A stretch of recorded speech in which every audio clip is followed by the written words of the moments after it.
HarperCollins presents Agatha Christie, 12 London Mysteries. Written by Agatha Christie. Introduction. London, Second World War. Read by Judith Boyd. The war seemed to have shifted from our part of the world. There was no more bombing, and in due course Mr. and Mrs. Arbuthnot arrived, took over my butler and his wife, and established 2 hospital nurses and 10 children under 5. I had decided that I would go to London and join Max, who was working there on Turkish relief. I arrived in London just after the raids, and Max, having met me at Paddington, drove me to a flat in Half Moon Street. "I'm afraid," he said apologetically, "it is a pretty nasty one. We can look around for something else." What slightly put me off when I arrived was the fact that the house in question stood up like a tooth. The houses on either side of it were missing. They had apparently been hit by a bomb about 10 days before, and for that reason the flat was available for rent, its owners having cleared out quickly. I can't say I felt very comfortable in that house. It smelled horribly of dirt and grease and cheap scent. Max and I moved after a week into Park Place off St. James's Street, which had once been rather an expensive service flat. We lived there for some little time, with noisy sessions of bombs going off all round us.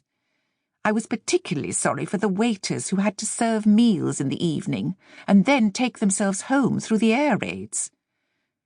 Presently, our tenants in Sheffield Terrace asked if they could give up the lease of our house, so we moved back in. Rosalind had filled in forms for the Women's Auxiliary Air Force, but she was not particularly enthusiastic about it, and thought on the whole that she would prefer to go as a land girl. She went for an interview with the WAF, and showed herself lamentably lacking in tact. When asked why she wanted to join, she merely said, "Because one must do something, and this will do as well as anything else." That, though candid, was not, I think, well received. A little later, after a brief period delivering school meals and doing work in a military office somewhere, she said she thought she might as well join the ATS. They weren't, she said, as bossy as the WAFs. She filled up a fresh set of papers. Then Max, to his great joy, got into the Air Force, helped by our friend Stephen Glanville, who was a professor of Egyptology.